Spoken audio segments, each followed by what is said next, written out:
कितना जरूरी है। कोयला खदानों का बरकागांव पर सबसे तुरंत और ध्यान देने वाला प्रभाव हवा की गुणवत्ता का खराब होना है। एक समय साफ रहने वाला आसमान अब अक्सर कोयले की धूल और धुएं से भरा रहता है। बरकागांव में पहले कभी सांस की बीमारियां बहुत कम होती थीं, लेकिन अब ये बहुत ज्यादा होने लगी है।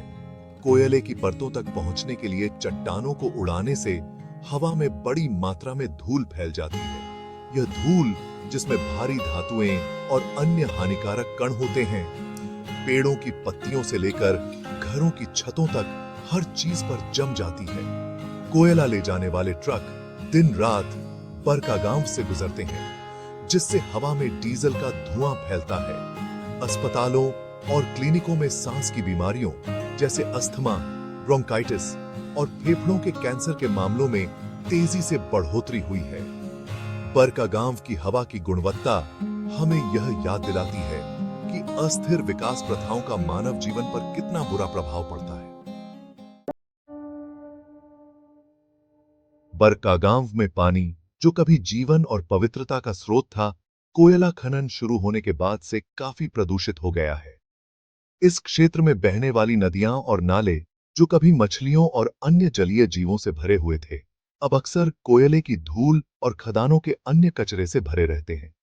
कोयला खनन की प्रक्रिया में बड़ी मात्रा में पानी की आवश्यकता होती है, जो अक्सर पास की नदियों और भूजल स्रोतों से निकाला जाता है।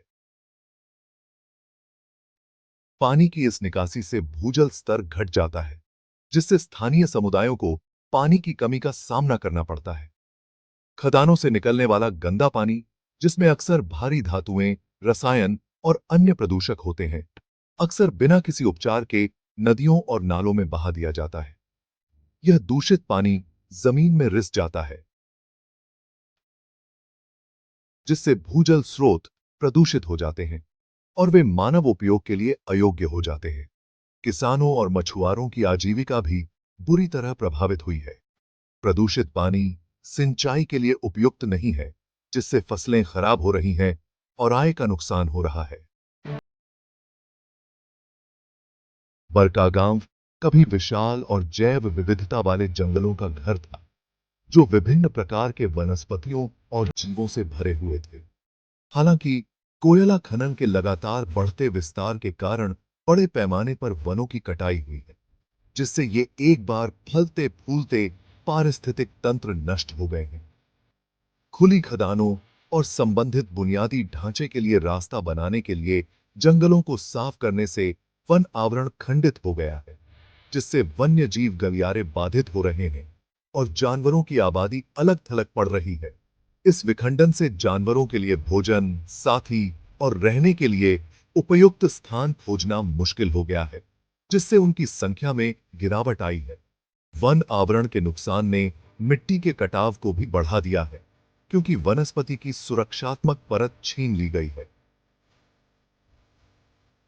बरकागांव के आदिवासी समुदायों पर वनों की कटाई का गहरा प्रभाव पड़ा है। बरकागांव के जंगलों का विनाश हमें यह याद दिलाता है कि बेरोक-टोक औद्योगिक विस्तार से पारिस्थितिक और सांस्कृतिक रूप से कितनी हानि होती है। बरकागांव में कोयला खनन के आगमन के साथ ही रोजगार और आर्थिक विकास का वादा भी आया। हालांकि यह वादा अक्सर स्थानीय आबादी के लिए एक बड़ी कीमत पर आया है। खनन कार्यों के लिए जमीन अधिग्रहण के कारण हजारों लोगों को अपने घरों और पुश्तैनी जमीनों से विस्थापित होना पड़ा है। विस्थापित परिवारों को दी जाने वाली भूमि और आजीविका के नुकसान की भरपाई के लिए अक्सर अपर्याप्त होती है। कई लोगों को अनजान क्षेत्रों में स्थानांतरित होने के लिए मजबूर होना पड़ता है, जहां उन्हें अपना जीवन फिर से शुरू करने के लिए संघर्ष करना पड़ता है। जमीन और आजीविका के नुकसान का बरकागांव के सामाजिक ताने बाने पर विनाशकारी प्रभाव पड़ा है, जिससे गरीबी, बेरोजगारी और सामाजिक अशांति बढ़ी है। समुदायों का विस्थापन और पारंपरिक आजीविका का कम होना हमें यह याद दिलाता है कि कोयला खनन का मानव जीवन पर कितना बुरा प्रभाव पड़ता है। बरकागांव में कोयला खनन के कारण होने वाले पर्यावरणीय ह्रास का यहाँ के निवासियों के स्वास्थ्य पर गहरा प्रभाव पड़ा है। सांस की बीमारियां जैसे अस्थमा, ब्रोंकाइटिस और फेफड़ों का कैंसर खासकर बच्चों और बुजुर्गों में बढ़ रही हैं। कोयले की धूल और अन्य सूक्ष्म कणों के सांस के साथ अंदर जाने से कई तरह की सांस की समस्याएं होती हैं। जल स्रोतों के दूषित होने से पानी से होने वाली बीमारियों जैसे दस्त, पेचिश और हैजा में वृद्धि हुई है। बरकागांव के लोगों का मानसिक स्वास्थ्य भी प्रभावित हुआ है। बरकागांव में स्वास्थ्य संकट हमें यह याद दिलाता है कि अस्थिर विकास प्रथाओं का मानव जीवन पर कितना बुरा प्रभाव पड़ता है।